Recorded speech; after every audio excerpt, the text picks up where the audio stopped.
इतने दिनों से मेरे जैसे भूतों की कहानियां देख रहे हो, लेकिन अभी तक सब्सक्राइब नहीं किया। क्यों? इसकी सजा मिलेगी। गाइस, हमारे एनिमेटेड भूतों की सजा से बचो और जल्दी से हमारा चैनल खूनी मंडे सब्सक्राइब करो। और हाँ, बेल आइकन दबाना मत भूलना।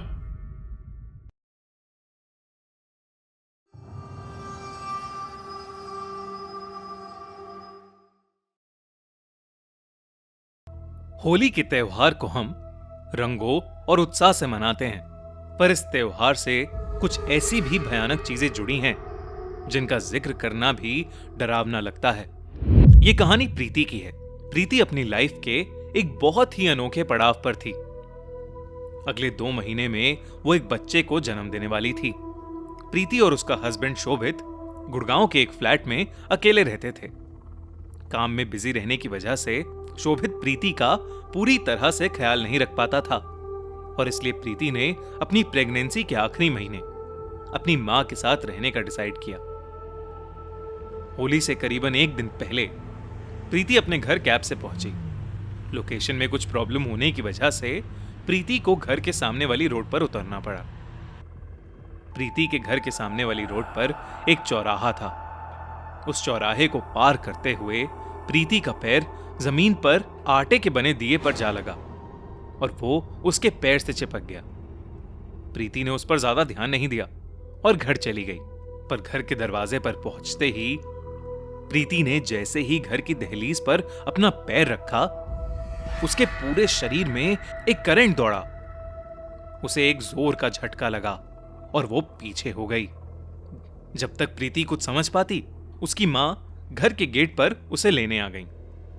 अपनी मां को देखकर प्रीति बेहद खुश हो गई और वो उस झटके को नजरअंदाज करके उनके साथ अंदर चली गई। उसी रात को प्रीति वॉशरूम जाने के लिए रात में उठी।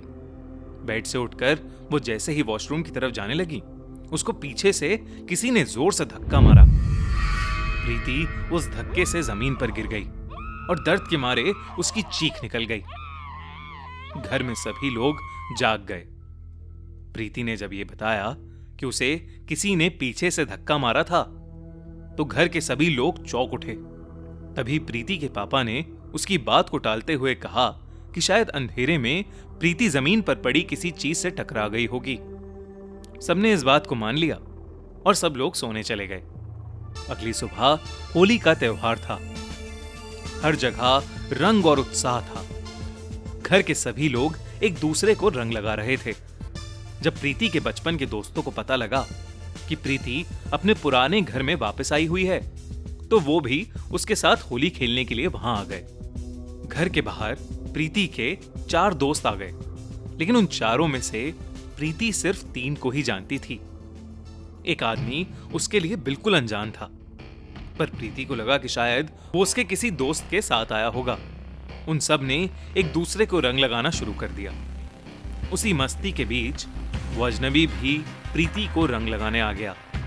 प्रीति ने उसका नाम पूछा तो उसने कुछ नहीं बोला और सीधा प्रीति के गालों पर रंग लगाने लगा। प्रीति को एकदम से महसूस हुआ कि वो आदमी अपने हाथों से सिर्फ रंग नहीं लगा रहा, बल्कि वो प्रीति के मुंह को मसलने की कोशिश कर रहा है। प्रीति ने गुस्से में उस आदमी को पीछे धक्का मारा और जोर से चीखने लगी।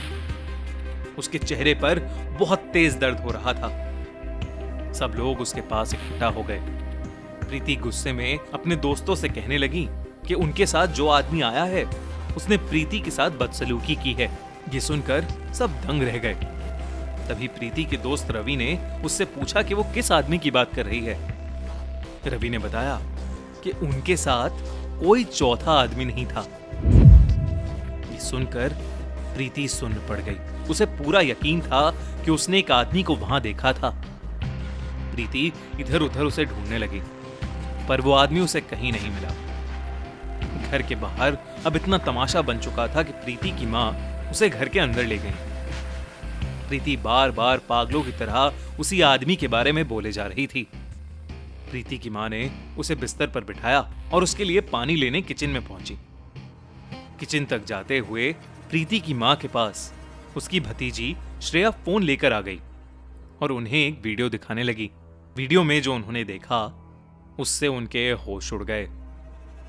वो वीडियो बाहर हो रही होली सेलिब्रेशंस की थी और उस वीडियो में साफ साफ दिख रहा था कि प्रीति अकेली खड़ी हुई है और उसके गालों पर खुद से रंग लग रहा है।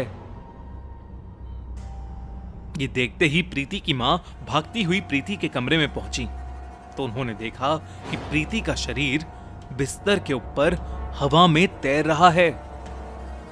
ये देखकर प्रीति की मां बेहद घबरा उठी। वो समझ गई कि जरूर प्रीति के ऊपर कोई काला साया आ गया है। उन्होंने तुरंत शहर के एक जाने माने तांत्रिक को बुलवाया। जब वो तांत्रिक वहां पहुंचा तो प्रीति उसे देखकर गुस्से से चिल्ला उठी। प्रीति ने उसका गला पकड़ लिया और किसी अजीब भाषा में कुछ बड़बड़ाने लगी। तांत्रिक ने उसके ऊपर कुछ पाउडर जैसा फेंका जिससे वो थोड़ी शांत हो गई और उसने तांत्रिक का गला छोड़ दिया। सब घर वालों ने उसे बेड से बांध दिया और फिर उस तांत्रिक ने अपनी झाड़ फूंक शुरू कर दी। जैसे जैसे तांत्रिक झाड़ फूंक कर रहा था वैसे वैसे प्रीति दर्द में चिल्ला रही थी। तांत्रिक ने प्रीति की कुर्ती से थोड़ा सा कपड़ा फाड़ा और उसे जला दिया।